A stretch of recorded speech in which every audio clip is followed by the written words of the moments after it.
let's continue our discussion about people اور اب بات کرتے ہیں جاب ڈیزائن کی. ڈیزائن ایک ورڈ ہے جو بیسیکلی ایکسپلین کرتا ہے کسی کمبینیشن آف اور کسی پیٹرن کو. جب آپ جاب ڈیزائن کی بات کرتے ہیں تو you are actually talking about the combination of all those items, all those activities which actually form a job. For example, ایک مشین آپریٹر کیا کیا کام پرفارم کرتا ہے. اس کو وہ جب دن میں آ کے آفس جوائن کرتا ہے, فیکٹری میں اپنی مشین کے پاس پہنچتا ہے, تو اس نے کیا کیا کام کرنے ہیں جو اس کے جاب میں شامل ہیں. یہ سارے کام مل کے اس کا جاب ڈیزائن بناتے ہیں.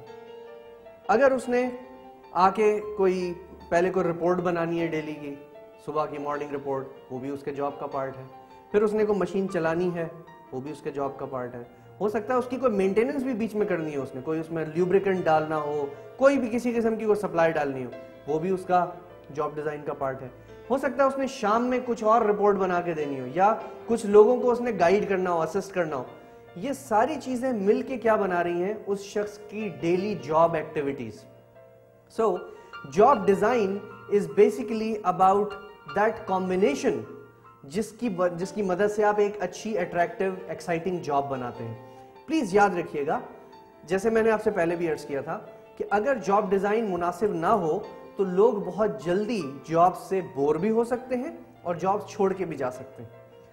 اب جب ہم جاب ڈیزائن پہ ڈسکس کر رہے ہیں تو اٹ از امپورٹنٹ کہ ہم اس کی ہسٹری سے ڈسکس کرنا شروع کریں, that how we have actually ended up with this concept of job design. کیسے شروع کیسے ہوا. اگر آپ یاد کریں, آپ نے پچھلے کچھ سبجیکٹس میں سائنٹیفک مینجمنٹ کا نام سنا ہوگا. Frederick W Taylor was known for his innovative approach, a new approach to management which he called scientific management.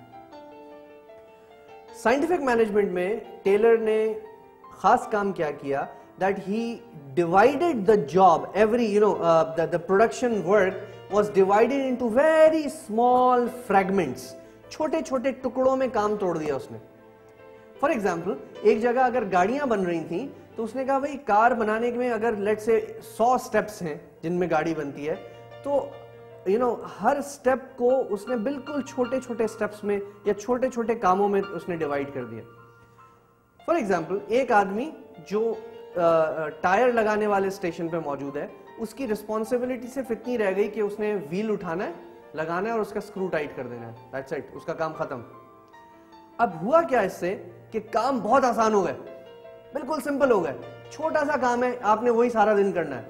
آپ نے اس کو کوئی زیادہ دماغ استعمال کرنے کی ضرورت نہیں ہے, کوئی مشکل کام نہیں ہے, اور کوئی بھی شخص with normal level of intelligence can understand that. اچھا کام کیا ہوا اس سے, ایک دم پروڈکٹیوٹی بڑھ گئی. کیوں؟ کیونکہ لوگ آسان کام تھا, جلدی جلدی سیکھنے لگے, جلدی جلدی کام ہونے لگے اور پروڈکٹیوٹی بڑھنے لگی. دوسرا کام اس نے کیا کیا کہ اس نے کہا کہ بھائی people who are good planners are not good implementers. تو جو لوگ پلاننگ کر رہے ہیں ان کو امپلیمنٹیشن سے الگ کر دیا. یعنی پلانرز کچھ الگ کام کریں گے, وہ اپنی پلاننگ کر کے دے دیں گے, اور امپلیمنٹرز اس کو پھر امپلیمنٹ کریں گے. یہ دو الگ الگ انہوں نے چیزیں کر دی. تیسری چیز اس نے یہ کی کہ یعنی جابز ایسے ڈیزائن کی جائیں, کیونکہ اس نے بہت سمپل سٹیپس میں بریک کر دیا تھا کہ ٹریننگ کی ریکوائرمنٹ منیمم ہو جائے اور آپ کے پاس فلیکسیبلٹی آ جائے. فلیکسیبلٹی کیا ہے کہ اگر کسی مشین کا آپریٹر کسی جگہ پہ کسی اسٹیشن پہ کام کرنے والا بندہ کسی وجہ سے نہیں آیا یا جاب چھوڑ کے چلا گیا, تو وہ کام اتنا آسان ہو کہ اس کی جگہ کسی کو بھی لا کے آپ وہ کام کرا لیں اس سے. نتیجہ کیا نکلے گا؟ The result will be that you will have a very flexible workforce. If somebody is not there, you are not dependent, you are not worried about it. اس کا جو ایک ورژن, ایک اور جو ایکٹیویٹی اس نے کی, وہ یہ کہ اس نے لوگوں کو ڈی اسکلنگ کی. ڈی اسکلنگ, یہ کیا ورڈ ہے؟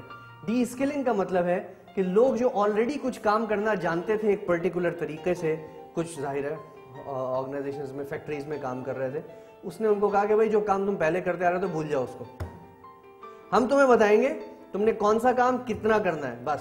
And do not work on too many things, just focus on one small operation اور ایکٹیویٹی. اس کا ریزلٹ کیا نکلا؟ اچھا ریزلٹ یہ نکلا کہ پروڈکٹیوٹی بڑھی, آرگنائزیشنز کے آؤٹ پٹس بڑھ گئے, یقیناً پروفیٹیبلٹی بھی بہتر ہو گئی, لیکن ساتھ ساتھ کمٹمنٹ لو ہونے لگی, بورڈم آنے لگا آرگنائزیشنز میں. لوگوں نے کہنا شروع کر دیا کہ ہم کس پجن ہول میں پھنس گئے, آ کے ہمارے پاس کوئی ویرائٹی نہیں ہے, اتنی بوریت ہے کام میں کہ لگتا ہے کہ ہم سوتے میں بھی کام کرتے رہتے ہیں. اسی اور اس کے ساتھ ساتھ لوگوں کو یہ پریشانی بھی شروع ہوئی کہ جب ہم 5 سال 6 سال 10 سال ایک جاب پہ کام کرتے رہیں گے تو اس کے بعد ہم دنیا کو کیا بتائیں گے کہ ہم نے کیا کام کیا اور ہماری امپلائبلٹی میں کیا امپروومنٹ آئے گی. امیجن کیجئے ایک ایسا مشین آپریٹر جو کہے کہ جناب میں پچھلے 10 سال سے فورڈ موٹرز میں ٹائر لگا رہا ہوں گاڑیوں کے. اس کو دوسرا امپلائر کیا کہہ کے رکھے گا؟ اس کی سکل میں کیا چینج آئی ہے, کیا امپروومنٹ آئی ہے؟ So therefore because of these reasons scientific management نے جاب ڈسکرپشن کو امپروو تو کرا دیا, جاب ڈیزائن بہتر تو کر دیا, سمپلیفائی کر دیا, لیکن اس کے ساتھ ساتھ اس میں ڈی موٹیویشن کے مسائل بھی سامنے آنے لگے. اس کانٹیکسٹ میں ایک چیز یہ بھی دیکھی گئی کہ جو انڈسٹریل ریلیشنز جنہیں ہم کہتے ہیں, یعنی relations between the trade union and the management, وہ بھی ایڈورسلی افیکٹ ہونے لگے اور آرگنائزیشنز میں ہڑتال اور اس طرح کے معاملات بھی آنے لگے کیونکہ لوگ خوش نہیں تھے, لوگ موٹیویٹڈ نہیں تھے. ہاؤیور اگر ہم جاب ڈیزائن کی بات کریں تو فریڈرک ڈبلیو ٹیلر کا ایک امپورٹنٹ رول اس میں ہمیں نظر آتا ہے.